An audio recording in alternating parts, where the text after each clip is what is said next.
support Kingsman like it's supporting Israel, it was...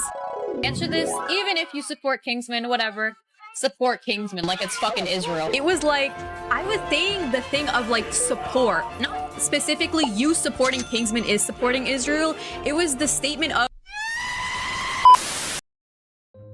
Hello, magandang gabi. I'm your Tito Goby, and tonight we're gonna react to why Israel loves the Philippines and the Philippines loves Israel. Alright, let's go. There we go. And this video is titled Why Israel Loves the Philippines. It's by Behind Asia. Okay, let's give it a like. Okay. Alright, let's go. Israel and the Philippines have a very special relationship, and people don't really talk about it much. You see, the Philippines, despite being a world apart, separated by geography and culture, has a historical and wonderful relationship. Their relationship is deep and meaningful, and comes out to be amongst the most unexpected there is. And the type of international friendship that we talk about isn't merely about trade, security, or investments. They are built on something far more different.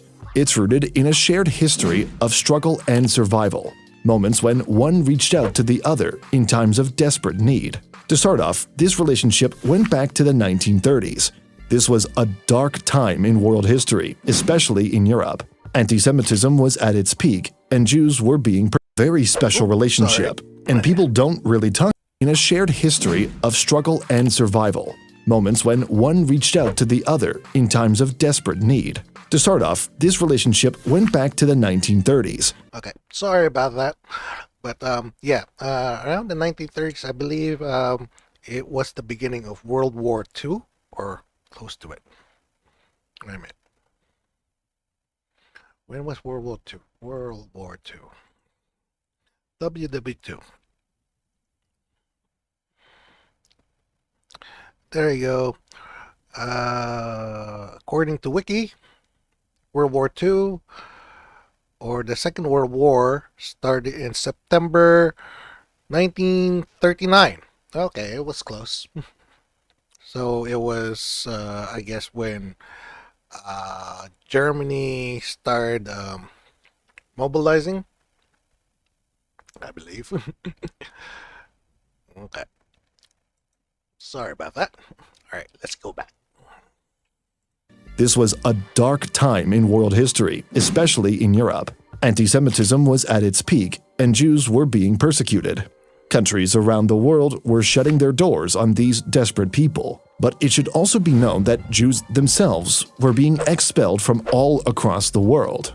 At the start of the 20th century, some Jews were deported by Ottoman authorities during the First World War. In 1933, the Nazi Germany persecution started with Nazi boycotts of Jewish businessmen, and then as history knows what happens next. By 1940, the so-called June deportation carried out by the Soviet Union in June and July 1940 as the fourth and fifth waves of mass deportations of Polish citizens from Soviet-occupied Eastern Poland also targeted some 65,000 Polish Jews who fled from the German-occupied part of Poland. Left and right, they were being kicked out. But the cusp of today's story does not belong to these expulsions, but rather what happened halfway across the globe. In the Philippine Islands, something different was happening. President Manuel L. Quezon, who was in power at the time, made an extraordinary decision that was far ahead of its time. Despite facing opposition, he implemented a policy that would allow Jewish refugees to find sanctuary in the Philippines. He didn't just provide them refuge, he offered them a new lease on life. These were people escaping from the darkest times, and here was a country, itself under American colonial rule, reaching out a helping hand. And this was by no means an easy decision. The opposition he faced was harsh. His enemies criticized him for letting communist Jews in, and even his political allies scolded him for it. Yet for some reason, President Manuel Quezon had sympathized with the Jews. Being a Catholic, which was also the biggest religion in the Philippines, had pushed him a year later to fight for the entry of 10,000 Jews from Germany and Austria in the Philippines. His rivals used this idea to their advantage by calling Jews communists and claiming they wanted to control the world. They also said it would be difficult for the Philippines to manage the logistics. Further, some opponents had also distorted the issue, accusing President Quezon of not providing land to farmers while offering land to Jewish refugees in the Philippines. But surprisingly, against all odds, President Quezon went ahead and provided visas to 10,000 German and Austrian Jews. Out of that number, however, only 1,200 made it to the Philippines. Some analysts pointed out the fact that the Philippines was later invaded by the Japanese. Yes. And truth be told, there wasn't really any economic gains or political favors in the fray. He did it because he believed it was the right thing to do. Even though the Philippines was not yet a fully independent nation, Quezon used what power he had to make a moral stand. This decision didn't just save lives, it laid the first stone in the foundation of a friendship that has lasted to this day. This early act of humanitarian aid was a defining moment in the relationship between the Philippines and Israel, or more accurately, between Filipinos and Jews. It showed that even when faced with great risks, the Philippines was willing to do what was right.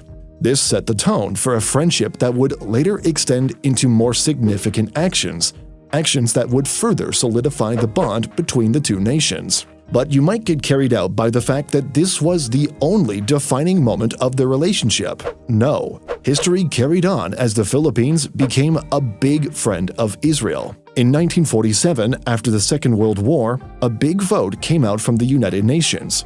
The world at that time was looking at the question of Palestine, a territory that had been under British control. The proposed plan was to partition Palestine into separate Jewish and Arab states. This proposal, known as the United Nations Partition Plan for Palestine or Resolution 181, was a, let's say, contentious issue. The stage was set and the stakes were high. If the resolution passed, it would lead to the establishment of the State of Israel. However, getting enough countries to say yes was a monumental task. But that day would come. Out of the 58 UN members at that time, 33 voted in favor, 13 were against, and 10 abstained. But what came out to be the most surprising is that the Philippines voted in favor of establishing the State of Israel. The Philippines was also the only Asian country to ever vote in favor. Okay, so you might then ask, why is this such a big deal? Yes. The Philippines is responsible for the creation of Israel.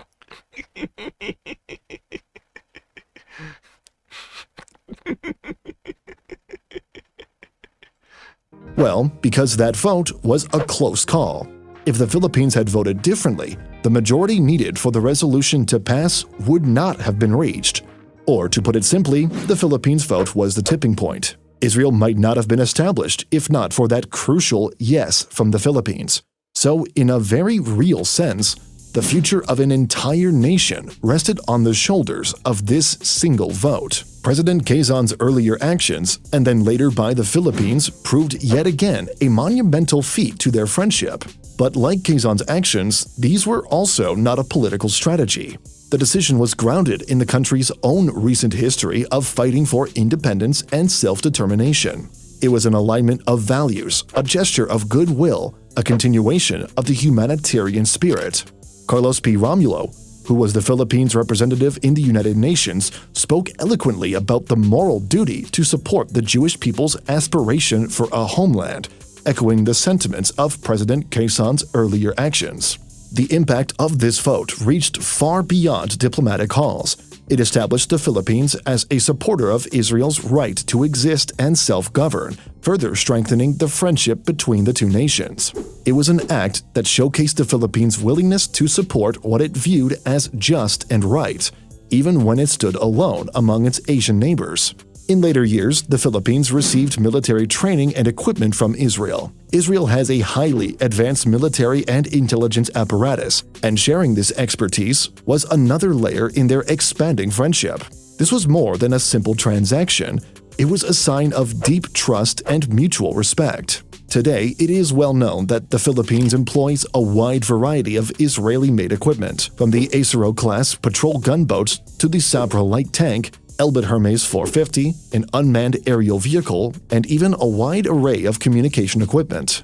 And aside from military ties, Israel and the Philippines are today exchanging trade, investment, and tourism to this very day. Although it is quite small, as in 2019 it was just about $254 million worth of trade. Tourism, on the other hand, saw around 30,000 Filipino tourists visiting Israel each year prior to the pandemic. And finally, there is also a small Filipino diaspora in Israel. Approximately 30,000 Filipinos reside in Israel, mostly as caregivers. The treatment of these migrant workers is generally better in Israel compared to other countries, thanks to labor agreements and cultural understanding. But anyway, do let us know what you think. Thank That's the history between the Philippines and Israel. So, this coming World War III, we're still going to be supporting Israel. We're really sorry what happened to Gaza, but these are our pals. No matter what, we're going to side with Israel. And here's another reason why we like the Filipinos love Israel. This next video, why Tagalog is becoming Israel's second language. They say language. And the video is by Timeless Documentaries. Let's give it a like. There we go. Okay, why Tagalog is becoming Israel's second language, the untold Filipino story. Let's go. They say language is power. It connects people, shapes identity, and carries culture across generations. But what if I told you that a language spoken thousands of miles away in Southeast Asia is quietly becoming part of everyday life in the Middle East? What if I told you that in Israel, a country known for Hebrew and Arabic, another language is being spoken in homes, in playgrounds, in hospitals, even in lullabies whispered to children? That language is Tagalog, the native tongue Tagalog. of the Philippines. And the story of how it found a second home in Israel is one of the most surprising and powerful cultural journeys of our time. Imagine this. A grandmother in Tel Aviv sits at her dining table. Her caregiver brings her food, and with a warm smile says, "Kain na tayo, let's Kain na tayo. That's how you say it. eat." Okay. Let's eat. The grandmother doesn't speak fluent Tagalog, but she knows what it means. She's heard it for years, and she smiles back, repeating the words. The same scene plays out in thousands of homes across Israel, Filipino workers caring for the elderly, raising children, becoming second families, and in the process, teaching a nation words and values from a faraway land. This is how it began decades ago, when Filipinos first traveled to Israel. Not as tourists, but as workers, nurses, and caregivers. They came looking for opportunities. And what no one expected was that they would bring more than just their labor. They brought their language, their music, their faith, and their spirit. And slowly, these things took root in Israeli life. At first, Tagalog was spoken softly in private, in phone calls back home, in conversations between workers on their day off, in the kitchens and bedrooms of Israeli households where caregivers lived side by side with the people they served. But little by little, Tagalog slipped out into the open, words of comfort repeated so many times that even those who didn't know the language began to understand. Maganda, umaga. That's magandang umaga. Good morning. Good morning. Kumusta ka? Kamusta ka? How are you? How are you? Salamat. Salamat. Thank you. Thank you. Words became bridges, and soon those bridges carried much more than sounds. They carried love, trust, and family. Today in Israel, it's no longer unusual to hear Tagalog outside Filipino communities. In Tel Aviv, you may hear children raised by Filipino nannies shouting Tagalog phrases on playgrounds. In Jerusalem, you may hear elderly men speaking the words they learned from their caregivers. In Haifa, you may see churches filled with Filipino worshippers, while their Israeli friends join them in songs where Hebrew and Tagalog mix together. And in those moments, Tagalog is no longer foreign, it's familiar. It's part of Israel's soundscape. How did this happen? Why Tagalog, and why Israel? To answer, we need to look at the heart of caregiving. Israel has an aging population. Many families rely on live-in caregivers to look after elderly parents and grandparents. These caregivers are often Filipino women, known around the world for their compassion and patience. Unlike workers in other industries, Filipinos live inside Israeli homes. They cook, they eat meals with families, they attend birthdays, they sit by hospital beds. And through this closeness, language becomes impossible to avoid. Day by day, word by word, Tagalog enters Israeli households. That's Filipino pride for you. Now think about the children. Many Israeli kids grow up with Filipino nannies. Their first songs are Bahay Kubo That's Bahay Kubo. or lullabies in Tagalog. Their first words may even come from the language of their caregivers. Some of these children speak Tagalog fluently, Yes, they sometimes better than their parents speak Hebrew. Imagine that. A new generation of Israelis raised with two languages, two cultures, two families, and the values that come with both. Respect for elders, warmth, kindness, hospitality, all of these Filipino values carried into Israeli homes not through textbooks, but through daily life. On Sundays, the one day off for many Filipino workers, parks in Tel Aviv turn into Little Manila. Tagalog fills the air. Food stalls sell pancit, lumpia, Pansit, lumpia, halo-halo.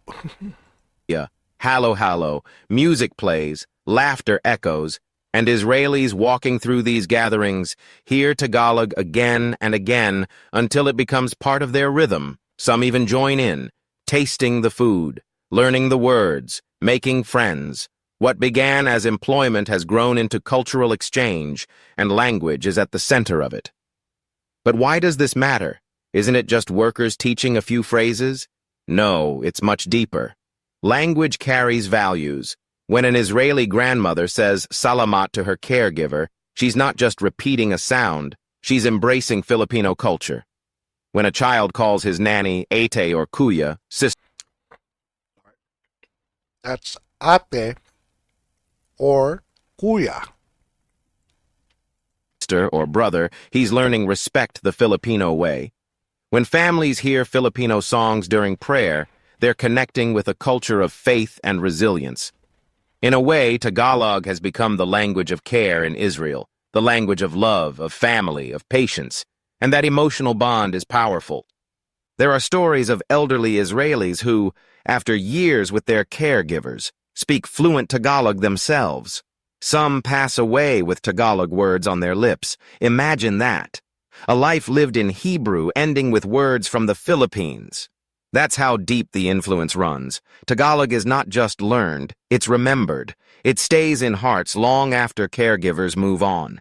Even Israeli schools have noticed. Some students speak Tagalog with each other because it was the language of their childhood nannies. Hebrew and Tagalog blending together naturally. And while some critics say it's temporary, the truth is bilingual children carry those languages for life. Even if they don't use Tagalog daily as adults, it will always be part of their memory, their identity. And every time they hear a Filipino song or smell adobo cooking, those words will return. The numbers tell us over 30,000 documented Filipinos live and work in Israel. The real number likely higher, most work in caregiving. And this daily closeness, this one-on-one relationship with Israeli families, has created a cultural bridge stronger than any official agreement.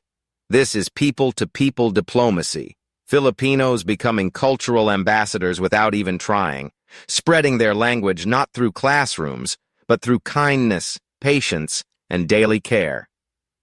For many Filipinos, working in Israel isn't just a job, it's a mission. Israel is the Holy Land, a place connected to their faith. Serving here feels spiritual, like serving both people and God. This faith gives them strength, and it makes their influence even stronger, because they don't just work with their hands, they work with their hearts, and their language carries that love. What does this mean for the future? It means Tagalog will continue to grow in Israel. More children will grow up speaking it, more families will embrace it, more friendships will be built upon it, and Even here in the US, a lot of Americans adapted a few Tagalog words already. For example, boondocks. That originated from the Tagalog word for mountainous areas, bundoks, which is like which is mountains. and more Israelis will travel to the Philippines curious about the homeland of the people who cared for them. This exchange will strengthen ties between nations not through politics but through love, through words spoken across dinner tables and playgrounds, through lullabies sung at night, through simple phrases like kain na tayo and salamat. That's kain na tayo and salamat. And don't forget the po. That's more respectful. Salamat po. So is Tagalog really becoming Israel's second language, maybe not officially, but in the homes of thousands, in the memories of children, in the hearts of the elderly. It already is. It's the language of comfort, of laughter, of family. It's the sound of care that shaped daily life in unexpected ways, and it proves something important. That language doesn't need borders to thrive. It just needs people. And Filipinos gave their language not by force, but by love. And Israel accepted it because love is a language everyone understands. And maybe that's the untold Filipino story. That far from their homeland, in a place many never thought they'd influence, Filipinos are shaping the culture of another nation, not with wealth or weapons, but with words, with values, with presence. They are proving that the most powerful connections are human, and that sometimes the strongest bridges are built in the quiet moments of care, in the simple repetition of a phrase, in the songs sung at night, and in the bonds that form between hearts. This is why Tagalog is becoming Israel's second language, not just in sound, but in spirit, not just in words, but in meaning. And maybe, just maybe, this is how the world changes, not with grand declarations, but with the soft power of love spoken in another tongue. Here's John Fetterman. Okay, sorry about that. That was the next video. Let's go back to the first one. They say language. Okay, so sorry about that. That was going to be my next video. But yeah, so this is why we support Israel. We have a very deep connection with those people. The Philippines is responsible for Israel becoming a nation. So, and of course, we have Filipinos in Israel. We're sad about what happened to Gaza, but we're still sticking with Israel. Sorry. Alright, so that's it for this video, and I guess I'll catch you on the next one. Good night.